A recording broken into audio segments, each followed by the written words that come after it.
Okay. Another big story we're following today out of Washington, a bold announcement from the president this afternoon. Frustrated by the lack of action in Congress, he's changing the rules so more people will get overtime pay.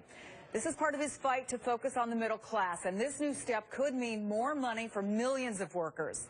In the last hour as well, Attorney General Eric Holder spoke publicly about a plan to reduce prison sentences for drug offenders. Another idea the president thinks makes a lot of sense on a lot of levels, including saving money. The Justice Department estimates it would lower the federal prison population by 6,500 inmates within 5 years. Now, both of these plans, part of the president's promise to not let Congress or any real or perceived lame duck status stop him from getting things accomplished. But America does not stand still, and neither will I. So wherever and whenever I can take steps without legislation to expand opportunity for more American families, that's what I'm going to do. And fair to say, these moves are no small thing on a morning where cabinet members are spread out across the Capitol answering to Congress about the budget. I want to bring in our company. Ken Vogel reports for Politico. Amanda Terkel, senior political reporter and politics managing editor for the Huffington Post. Good morning. Hey, Chris.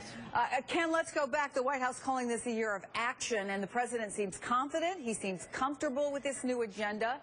Is this sort of the new way of measuring second-term success? I mean, maybe a lot of little things add up to something bigger? Yeah, sure. It's actually not dissimilar from some of the scope of the initiatives that President Bill Clinton pursued in his second term.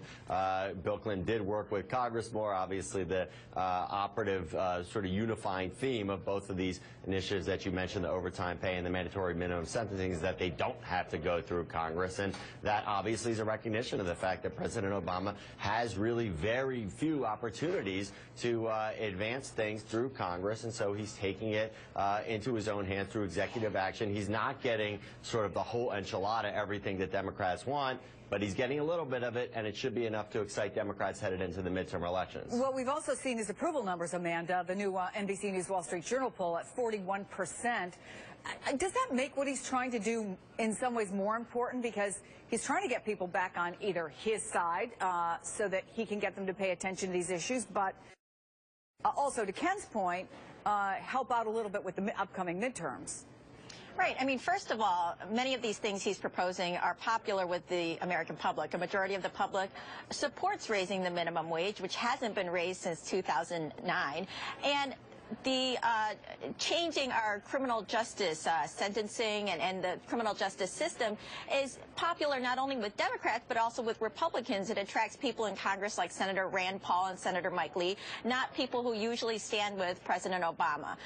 Second of all, I mean, President Obama really needs to excite his base in advance of the midterm elections. Midterm elections tend to draw out more Republican voters, and Obama has said that he knows that Democrats need to come out. So doing more of this and showing that there are things that he is doing and why it's important that Democrats are elected, I think will help excite the base.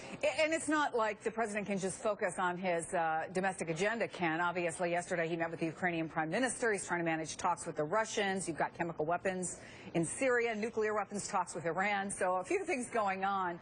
Foreign policy, frankly, especially getting Osama bin Laden, was one of the bright spots in his first term. That surprised a lot of people. And you do wonder if he manages some of these things well, and by well, I mean if he's able to have some success based on, diplomacy as opposed to taking more serious actions. We might see his numbers affected by that as well. Sure, there's a possibility, but going back to the analogy that you mentioned from his first term of getting Osama bin Laden, that's a very clear win. In a lot of these situations that are going on now that are really embroiling the administration, the State Department, in Syria, in the Ukraine, in Iran, there aren't really those same clear metrics of success. And in fact, polls show that a lot of Americans are hesitant to see additional involvement in any of those places. There was a Pew poll recently that found only 29% of respondents support strong stand against Russia in its issues with the Ukraine. And so it's it's going to be difficult for him to really bring along the American public that is kind of war-weary and doesn't really want to see a whole lot of intervention. So I think that's a tough one to sort of hang your hat on if you're looking for an improvement in the polling numbers. So as we look at this as sort of the year of getting things done, as the president really wants to make this not a throwaway, Amanda, are we going to see more things? And are there already rumblings about some actions he might take unilaterally? Yeah, I mean, we're absolutely going to see more, not only on this area of sort of income inequality, which President Obama made a focus of his State of the Union address, but he's already been doing stuff on the environment, tightening fuel emissions standards.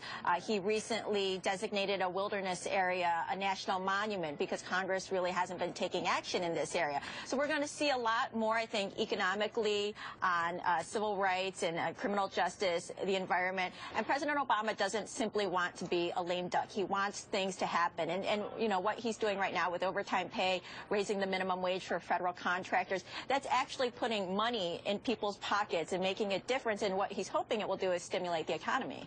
Amanda Terkel, Ken Vogel, good to talk to both of you. Thanks. Thanks, Grace. Thank you.